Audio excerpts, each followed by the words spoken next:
This podcast is brought to you by Barry's Tea.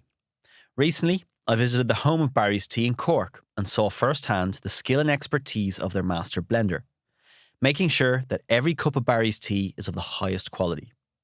As a chef, I'm obsessed with flavour, and for me, Barry's Tea is the best tasting tea in Ireland. More than that, it also brings with it a sense of home, belonging and connection. Just one sip of Barry's Tea and you're home.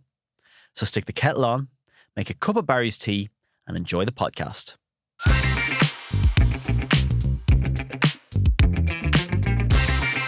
Welcome to Roasted with me, Mark Moriarty, where I chat with notable people in the Irish sphere about their lives through the wonderful world of food and drink. In front of me, I have the fabulous Kayleigh Trappe. She is sitting in front of a dessert, which is a little almond and pistachio cake with pistachio cream and lemon. And now that is for you, so you can crack on, Kayleigh. Can I actually? I'm like, it's like cutlery. dangling a bone in front of a dog here. In front of you, ready to go. And while Okay. you're stuffing your face with that, I will do a little bit of my research. So, Kayleigh, hailing from County Monaghan, started your career as a primary school teacher. Passion for acting led to amass hundreds of thousands of followers on social media via lip syncing and impressions. Mm-hmm. And you love pistachio. I love pistachio. Why? Just one of those things, isn't it? That, yeah, like your kryptonite. I always say on holidays, if there's one thing that's going to get me, it's pistachio ice cream from, you know, the gelato places. Yeah. And this summer I've been on a few holidays and everyone always says it's the only sweet thing you'd eat on holidays. And then right now, I feel like there's such a stigma with pistachio online. I didn't realise, but when It's you crazy. email back. Yeah. Oh, take my TikTok. Like you catch yourself 12 o'clock, it's quiet on a Saturday night. You're on your own in your house and you're watching people eating pistachio chocolate and pistachio everything. And everyone's like, what are you watching? Like, it looks so serene. I'm like, yeah, pistachio. It's just, I don't know what it is. And then I think sometimes it takes one viral video to go out there and then everyone just wants it. So when I saw this in front of me, I was very happy. Is that lemon in the, what is that? A little bit of lemon zest. Oh, So then it's the cake delicious. is almond. You've got a little bit of olive oil, lemon juice in the cake, touch of orange zest, and then that pistachio cream, which I bought. So I kept you the packet out because I think that's like Oh my God. life-changing stuff. I couldn't do ice cream because it would melt while we were here. But yeah, Oh. it was fascinating. So obviously we do this with the podcast. We ask everyone to just send in what's their kind of food thing at the moment. I should have said caviar or something. I told my brother, I was like, what should I say? I said, and then he said, what did you say? Or he goes, pistachio. He goes, what do you like? Why didn't you say like the finest cut of beef? I would have said that. And I was like, damn it. Anyway. So food obviously has an importance in your life then. Yeah. My life revolves around food. Food is happiness. But food has come in stages for me as well. Like it's sometimes I love food and then sometimes I hate food. So it's about getting the balance right. And did you have, like, when you were growing up now, how important was food in your house? Yeah, my mom is an unbelievable cook. Like, unbelievable. Hats off to her, especially baking. Now, Mark, like, you're in tough territory with competition there. In fairness, and I told her on Sunday that I was coming up to do this and she nearly hit the roof. She's like, oh my God. She ran up and got your cookbook and she's like, I've made this, I've made this, I've made this, I've made this. She also told me a few things she tweaked. Oh, yeah, I get a lot of angry emails if there's one mistake in a cookbook. No, not mistakes. Like, she would just like, Mum prides herself on adding to something or making it her own. Okay, yeah. So she has Mum would be sitting watching you on TV now, writing everything down, and then she'd be telling me that she added something or took something out or changed something or changed the meat. And I think that's such a skill and a So talent. she's taking notes watching TV. Mum has a notebook. When Mum watches cooking shows at any opportunity she can, and she'll be watching you now and she'll be taking notes. And then if you God forbid you said anything in the middle of it, you know. And is she the classic Irish mammy? She is.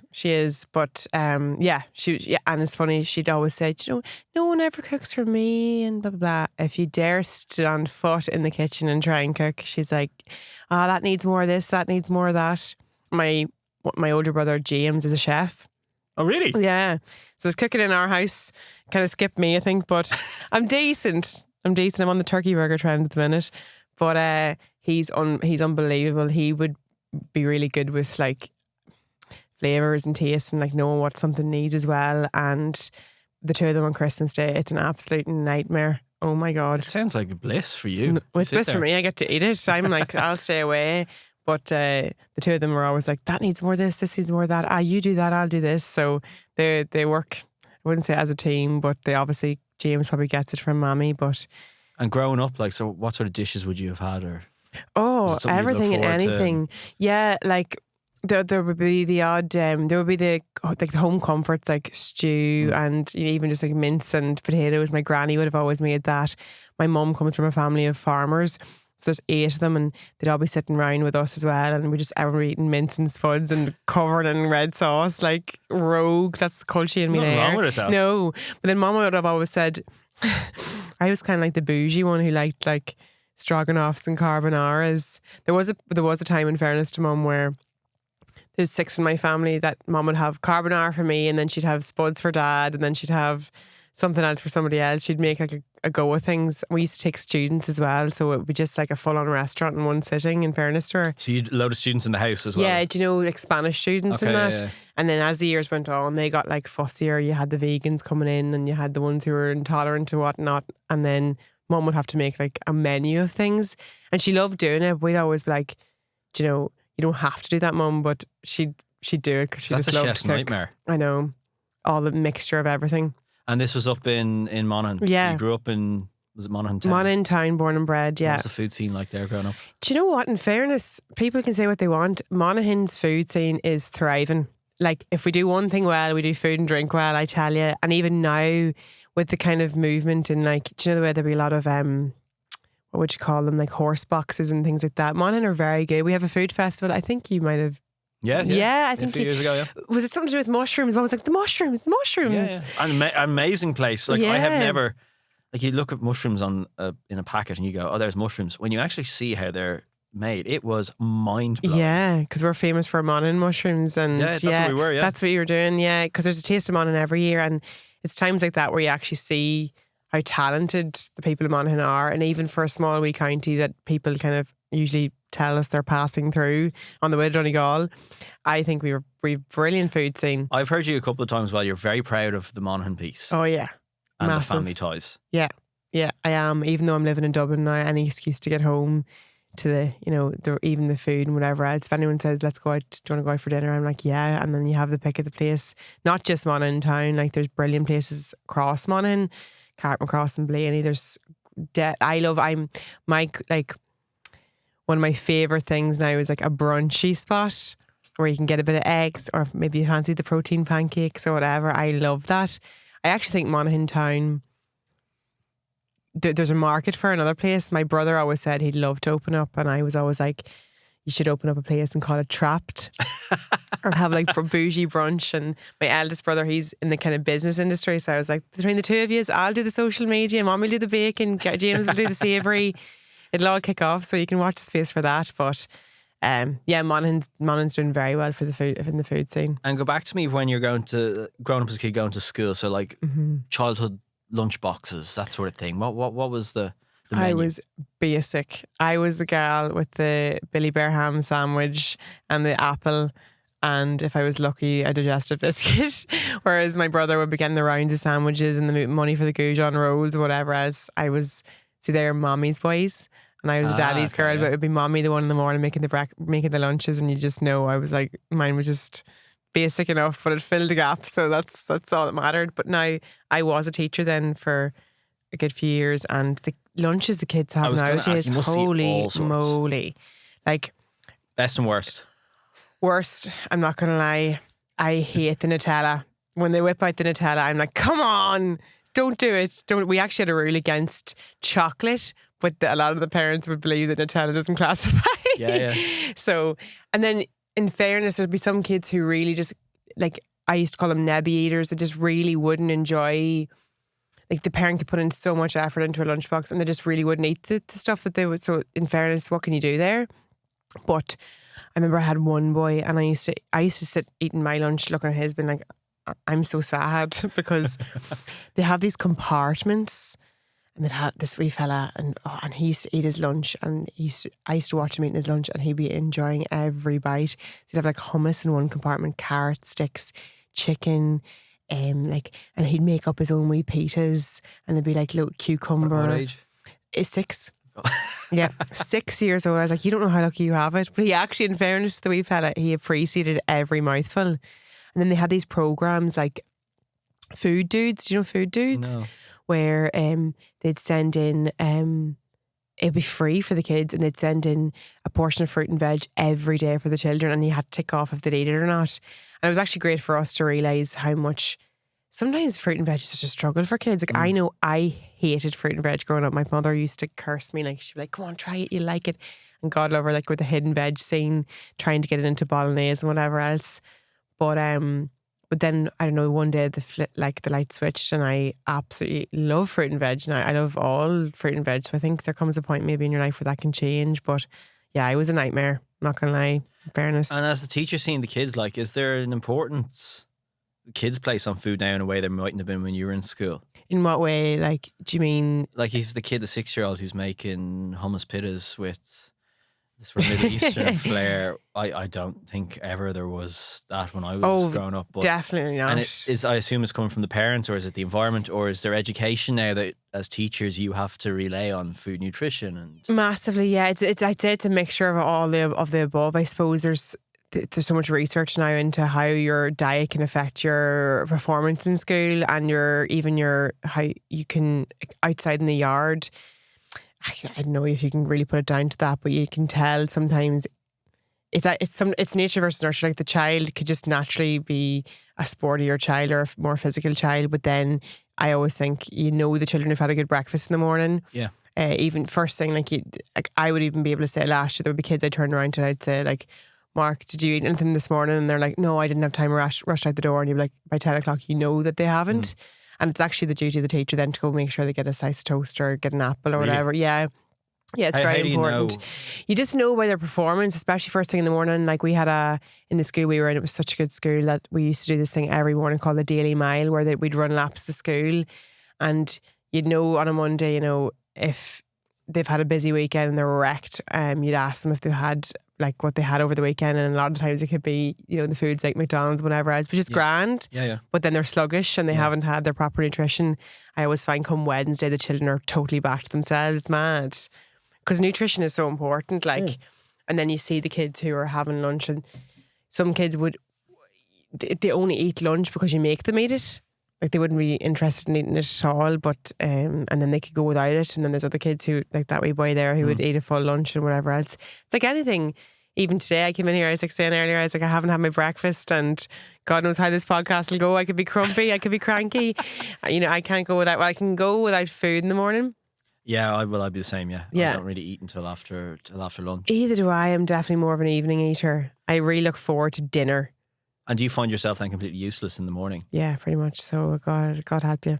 God help you. You're in rough company Maybe here. Just to have the breakfast in the morning. Maybe I should go back to that. I like to combine. That's why I said brunch and lunch. I love to combine my breakfast and my lunch if I can. So I'll go somewhere around here after. It'd be nice. And what are your go-tos? So like give me a starter, a main, a dessert in a perfect world. Oh, okay. Starter, main, dessert. Starter. Speaking of Monaghan, there's a place in Monaghan that does, and it's called the Batch Loaf, and it does a deadly potted crab. Have you ever had it? It's very bougie. Okay. Oh, have you ever? Well, I'm sure you've made it before or had it before. It's delicious. Like I have a little crusty bread with it. I was thinking of this on the way up the road. I was like, that is definitely the go-to starter. Mains, my brother would kill me if I didn't say beef, so I'd say beef. But do you know what I'm loving? Chimichurri. Oh yeah. Oh. And then like crushed roast potatoes with tender stem broccoli. Isn't it funny how everyone has these same sort of main course? It's generally meat and 2 veg, but fancied up. Yeah, like I generally, if I went to a restaurant, I'd very rarely order steak or anything like that. But I think if it was like death row type thing, or if it was the last one you're ever going to get, you have to go hard or go home, really, don't you? Yeah.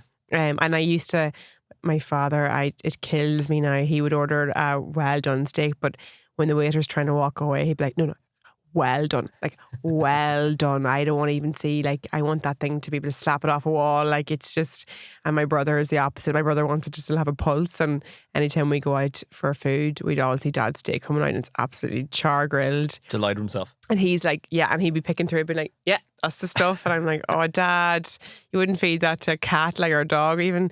But and then my brother, yeah, he likes his like literally done. And then my other brother, who's a chef, he says he hates when the orders come in the restaurant and they're ordering well done. He's like, such a waste. Yeah, it is. It also takes forever. Yeah, exactly. Yeah, you're like, we're on a time scale here. So I've gone to a medium. I'll settle for a medium, possibly a medium rare at some point. I'm getting there. I think that's a maturity thing. It's like red wine. I'm medium. Are you? Oh, yeah. There's nothing worse than a piece of meat that's medium rare and there might be a bit of sinew through it or a bit of muscle and it's like chewing through leather.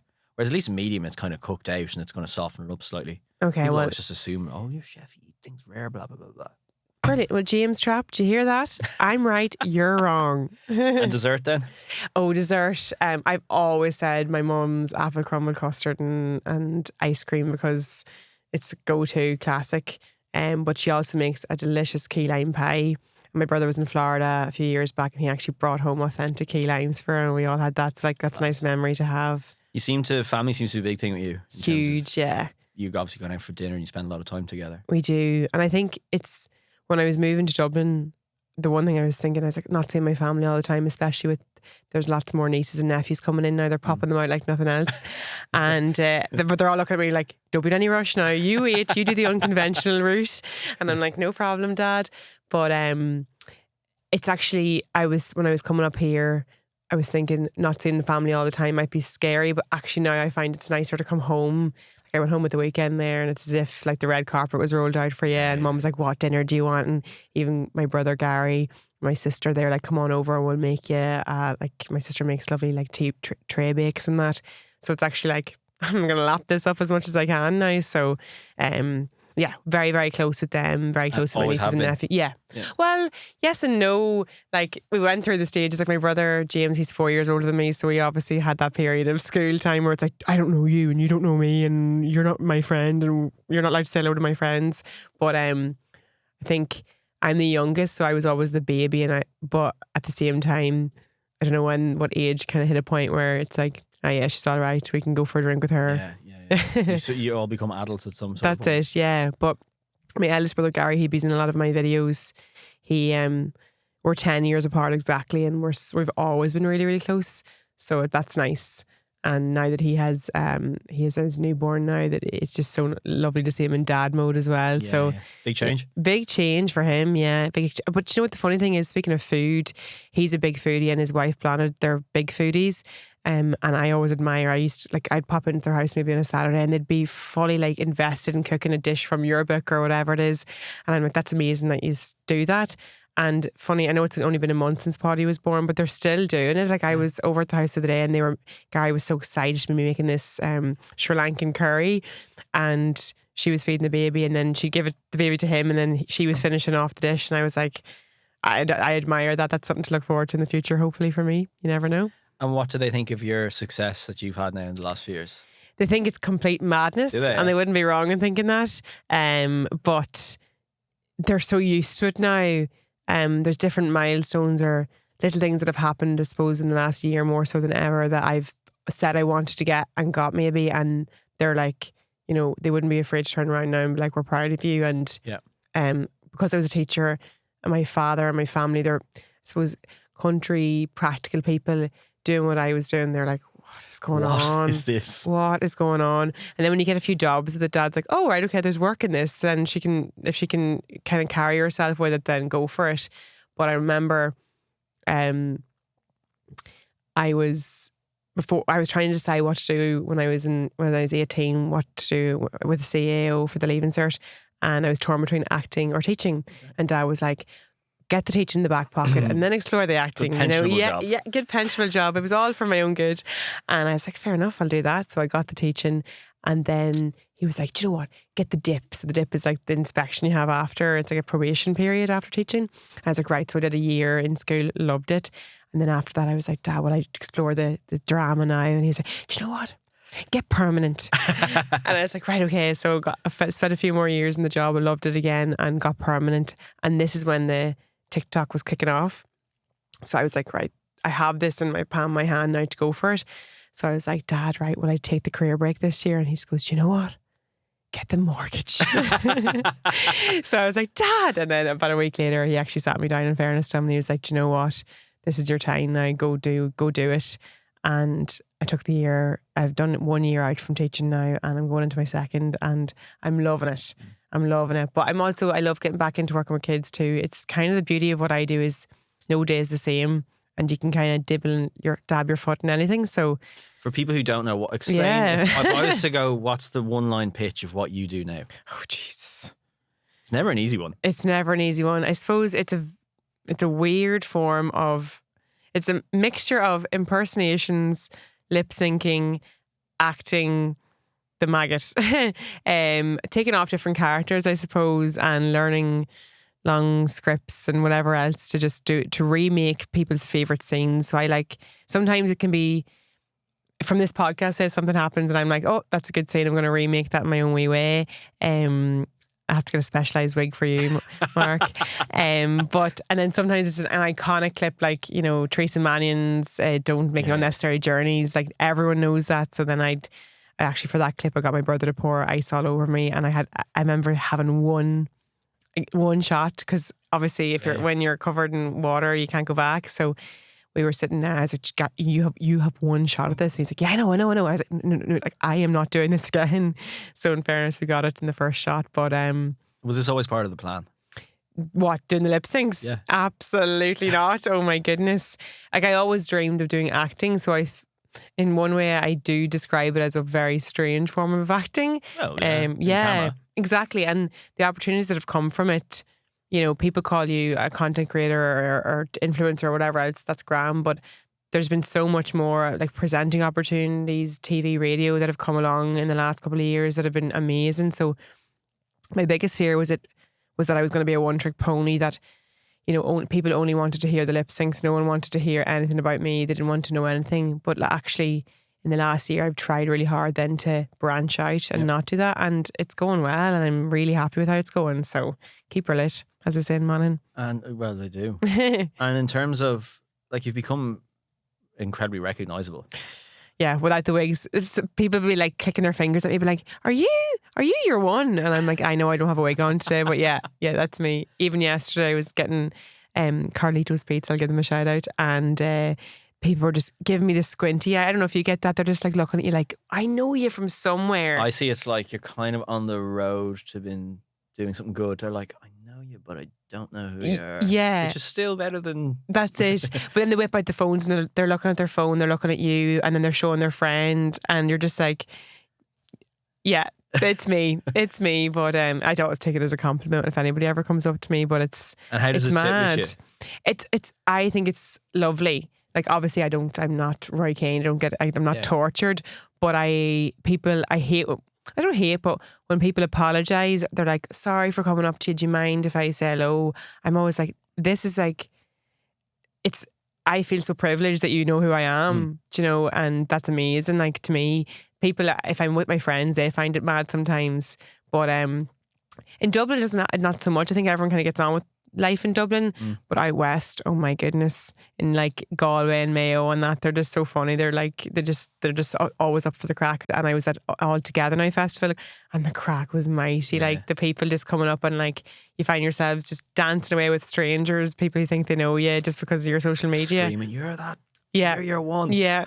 And I had all these intentions. See, the problem with what I do is I had all these intentions of doing loads of lip syncs, but sure, the music's so loud. So there was actually one I had to do, and I had to just guess the timing of it because I couldn't hear the voice.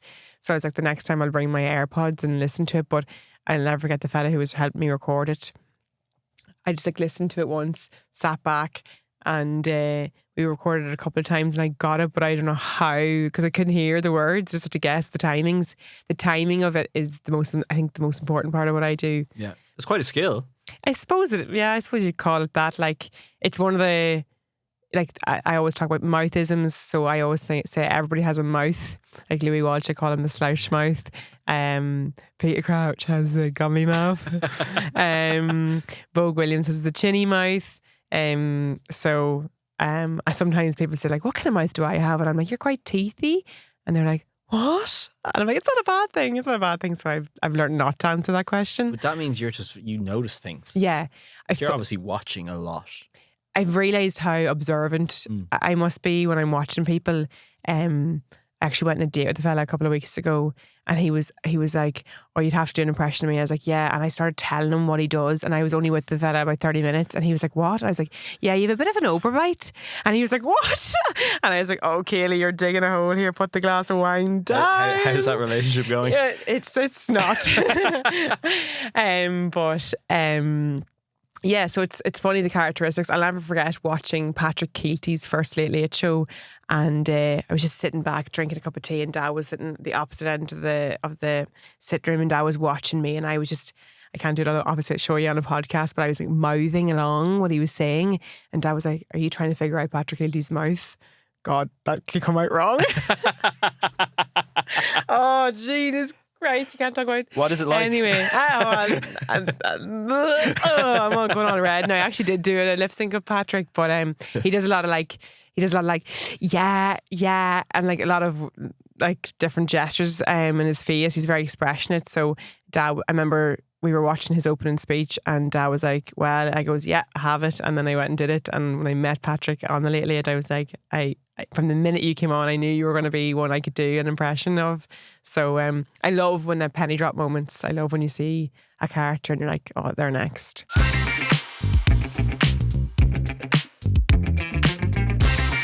Thank you to Barry's Tea for supporting this podcast. Barry's Tea holds a special place in people's hearts. Not just because it tastes amazing, but because as Irish people, Barry's Tea is one of those special things that connects us with home and that sense of belonging. We drink it in cafes, in restaurants, at book clubs. When we're out hiking, we even bring it on holidays and drink it all over the world. No matter where you are or what you're doing, one sip of Barry's Tea and you're home.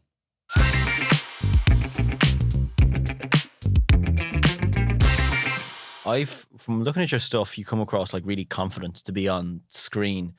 Just like, were you always the confident person growing up where you were like, I'm happy to No, definitely not. Much the opposite. I suppose that's kind of one of the things relating back to food. I have a love-hate relationship with food because when I was growing up, I was very overweight. So I would eat out of comfort rather than enjoyment. I used to eat, I suppose people call it eating their feelings nearly. So that would have been a massive barrier against confidence for me. And with the acting, it's like one of those things I always knew I had and I could do. And behind closed doors, like I used to do speech and drama where it would be me and my teacher and I would just perform, and it was good and I was always very good at it. But then if you put me in front of a crowd or if you put me in front of a classroom, I would be too self-conscious in my weight and the way I looked to do it. So I find that surprising. Really, yeah. It's turned a massive corner, and I just one day I flipped a switch, and to be fair, there's an argument where I'm like, I wish that I was accepting of myself the way I was, but also I was unhealthy, and my relationship with food wasn't good. It wasn't healthy. Do you know, I heard like even James Doyle during the week talking about how he enjoys food and he doesn't want to feel guilty about that. But I wasn't even enjoying my food. I was just eating my feelings, like I said. Like if something went wrong at school or if a fella was mean to me or if anything happened, I'd go home, I'd close my door and I'd just eat and I wouldn't even like enjoy it.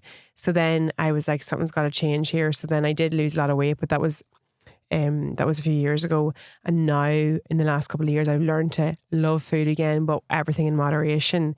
And I'm massively into like fitness that as well. So now I just have like a lovely relationship with it again. It's a long journey though. It is. So I'm 28 now and I started, well, I always said the first 21 years of my life, I felt like that, well, not obviously when I was very young, but I have memories from when I was 8 of being extremely body conscious, like, you know, like all these little things that came up when I think about them now. And I'm like, it's such a shame. I feel sad for that little girl. But now I always say, I try and turn the positive or negatives into positive. And I'm like, that little girl will be so happy with where I am now with it. And I found a diary actually a few months back of my leaving cert year, and this is a bit of kind of a sad, sobby bit, but anyway, and it said, all I want to do is act and pursue this career, but an ugly fucker like me will never get that. That's what it said. And At 17? yeah, at 17, yeah. And it's funny how that's what you believe when you're that age. And now that I look back, I just want to shake her and be like, everything's a phase. And one thing I do believe is that you have to take matters into your own hands. Like, I did go through a period of university then where I nearly felt sorry for myself, and I was like, the world's so mean and people are mean to me, and you know, why can't the world just love me the way I am? But I emphasize this before, and I think it's very important to note that people perceive you the way you perceive yourself. So I was unhappy in myself. I was miserable in the way I was. How can I expect other people to treat me the way I want them to treat me if I don't like put that out into the universe? So then that was one of the major things when I was learning to love food and learning to have a healthy relationship with food again. I was like, you have to do this for yourself and the rest will come with it. And I found that although I find that in the industry, I've absolutely loved the people I've encountered, I'm like, it's because of the way it's a two-way street there. And if you're struggling with what people think of you, perhaps you should go back to the drawing board and also remember the way you're putting yourself out there. And I've learned that the hard way, the long way, but I've definitely come full circle with it. But how do you go from the 17-year-old writing that in a diary to this? Did you have like a eureka moment, or was it over a period of time where you were like, yeah, it was definitely a eureka moment in a way that as far as going and on the healthy eating journey and losing the weight, that was like a flip of a switch day. I remember it was like the 11th of November. I'll never forget it. I came home from Kerry. I was the Oireachtas. I had a really hard time down there. Personally, just been like, I just really just felt so uncomfortable in my own skin. And I was like, do you know what, Kayleigh? Like I said earlier, take this matter into your own hands. Do it quietly. Say nothing. Just try it. Don't make any empty promises. Don't be putting up, even like I find with social media nowadays, people, you know, coming on and saying, okay, I'm going to start this journey of my diet today and you can follow along. That's okay if it works for you, but just remember the pressure you're going to put on yourself there. So I was adamant to just do it myself and see how I got on. And whatever it was, Mark, I just completely tunnel vision for a full year, final year of university. Ate like very strictly, very healthy, probably overly, because then there was a period of time where I was a wee bit obsessive, and I'll not deny that. Did you know that yourself at the time? At the time, no, but I feel like I'd be fairly aware of myself that I can always, I'll hit the point where I'm like, hold on, let's reel this back. Whereas I know on social media, the impact of people's words can have on other people. And I'd be very cautious of that, you know, just because you can do that to yourself, just some people haven't got, maybe I would call it, what's the word for it, where resilience, where you can't recognize something in yourself and you become obsessed, and then it just turns into a domino effect of a big problem. With me, I knew, I can't remember when I just goes, no, you know what, this just has to stop now. And I think it was my dad might have even said it to me as well, because I had this thing in my head when I first started losing weight that I wanted to be happy at 4 stone. Wasn't happy. 4.5 wasn't happy. 5 wasn't happy. 5.5 wasn't happy. And then I got to 6 and my dad was like, what are you chasing here? And then I started exploring the TikTok and I started loving my job as a teacher more and more and more. And I was like, there's more to life than your weight. And then when I finally decided to not worry about the calories and things for a change and just try and find a balanced lifestyle and love food again, that's when it just all leveled out, and I'm so much happier for it. That's an incredible level of self-awareness. Oh yeah, like, it took time. It took time. And what does balance look like now? Balance looks like, I think we all know what a healthy diet looks like. You know, we all know the fruit and veg is good for you. And we all know that if you're going to have a donut, have one, but don't have one every day. So I just kind of am aware that, like, have your breakfast, lunch and dinner. And if your friend asks you on a Saturday to go for pancakes with maple syrup all around them, go and enjoy it. And like, that doesn't mean you can't have dinner that night. Yeah. You know, like I said, I like sport, but I think it's important not to feel like you're only playing sport or you're only exercising to give yourself room for a dessert on a Sunday. Like, do you know, like I said, I went home at the weekend there and I ate my fill and I enjoyed it. But But then it's about being able to maybe reel it back in. I was always one of them people. I always say my brother James got the metabolism I didn't get. So I just know that I just can't let loose. But I do let loose at certain times, and I do enjoy a pizza, or I do enjoy Chinese, or whatever it is. And the most important part I find is just don't feel guilty for it. Get up the next day and get back on the track. Either if you are trying to cut a bit, or just get back to the way you were eating beforehand and don't worry about it. We're awful hard on ourselves as a society. It kills me to think that somebody's going out and having Mark make the mistake in a chimichurri and whatever else. They're eating it, they're loving it, and an hour later they're going home and feeling guilty about it. That's like sad. I find that like food should be loved, especially when you put the time and effort into either going out for a meal or cooking it yourself. You know. And I suppose having gone on your journey, you kind of have to do that journey to have that realisation. Yeah. Oh yeah, for sure. If I asked that question 10 years ago, it would probably be completely different. Oh no, it would have been completely different. Like Rome wasn't built in a day, and I'm not gonna lie, I still have my days and I still have my times, and there's sometimes I find myself getting into my own head. Like if I have an event on and I'm trying to buy clothes for it, and I'm like, oh, that doesn't fit the way it used to. Like it would get to me still, because I feel like it's one of those things that will probably always be with me.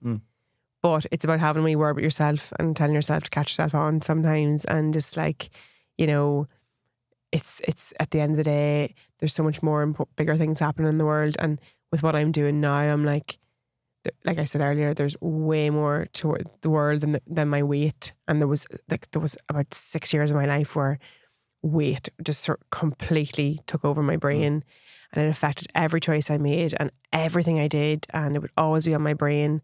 And I'm just so happy. I don't know if that comes with age or what, but I'm just finally just a little bit. I have a little bit of peace of mind with it now.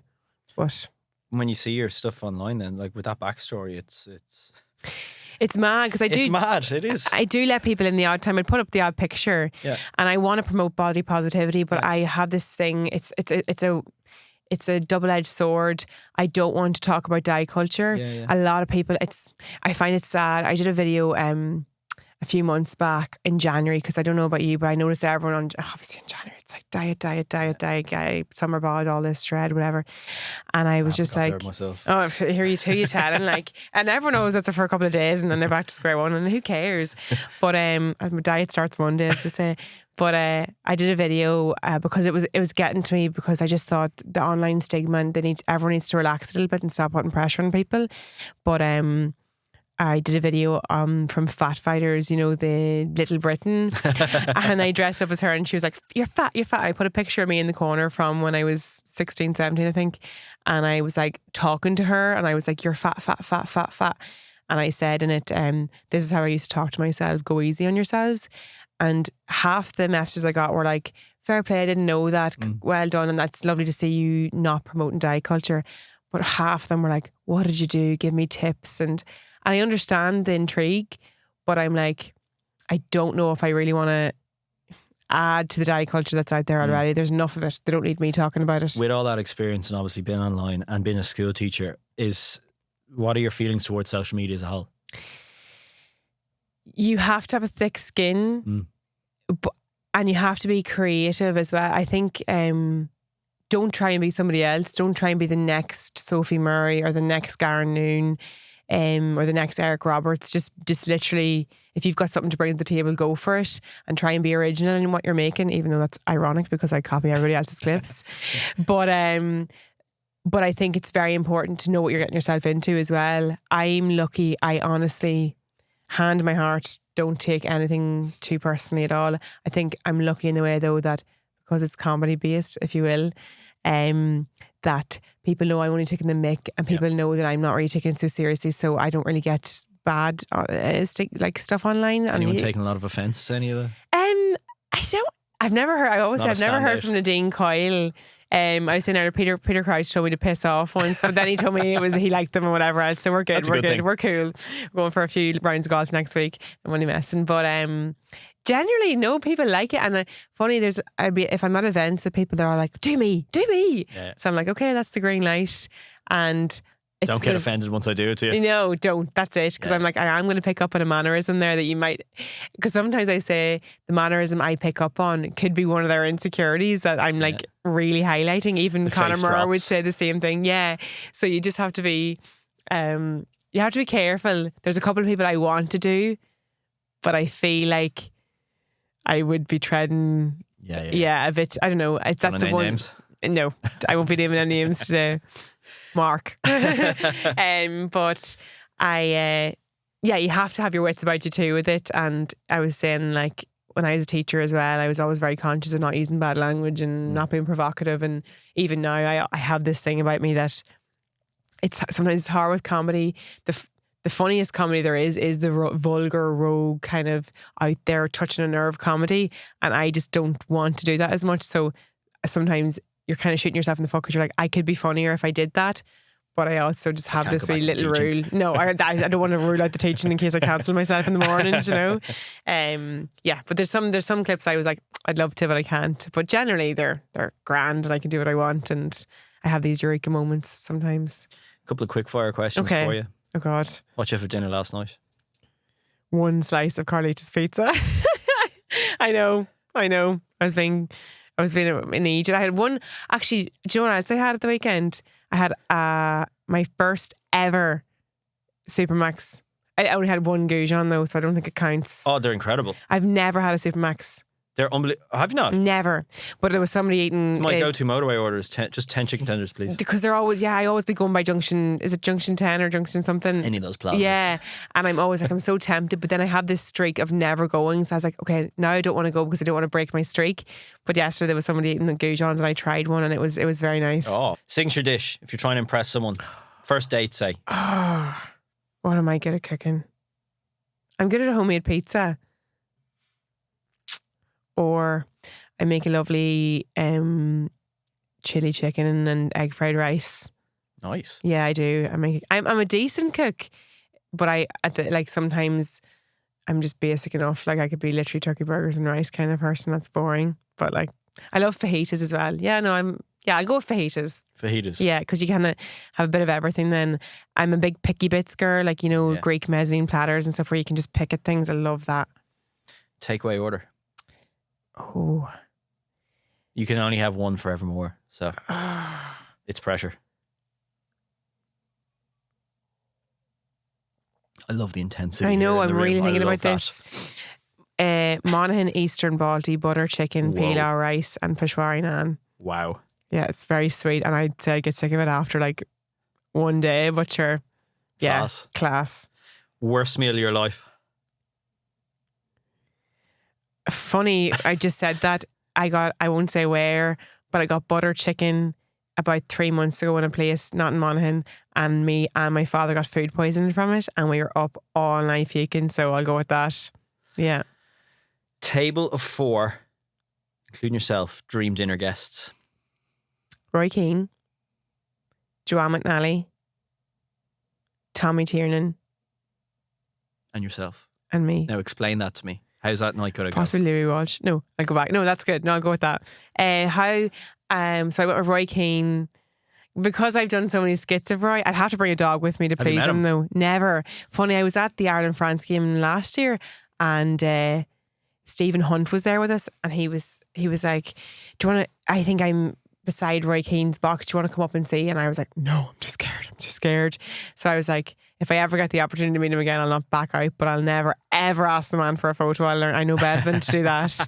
I always said I'd love to meet him with a dog because then you kind of, that's the breaking the ice. Like me, it's the in. It's me serving this earlier. Yes, exactly. Who else at the table? So Roy Keane. Joanne McNally. Ow, Vogue. Imagine them. Yeah. Roy Keane.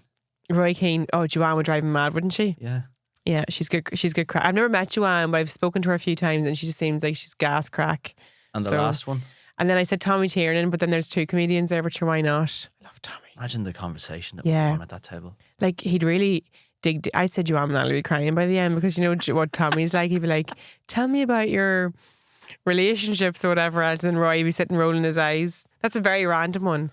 But then I always say... With a load of butter chicken. With a load of butter chicken. Bob's your uncle, Fanny's your aunt. I always said sometimes I'd like to, if I was ever to have a dinner party, I'd take like this is going to sound so morbid. Oh my goodness. Like 4 people who were murdered and find out what actually happened to them and all this. And I was like, no, I'll go with the comedians instead this time. On that note, Kayleigh Trappe, thank you so much for your time. It was thank you so absolute much. pleasure. If you liked what Kayleigh had to say, please like and subscribe, leave a review if you thought it was good, or even just tell a friend about the podcast. You can see the full conversation on YouTube, so you can see us in the flesh and the food. And I'll see you next time. I'm hungry now.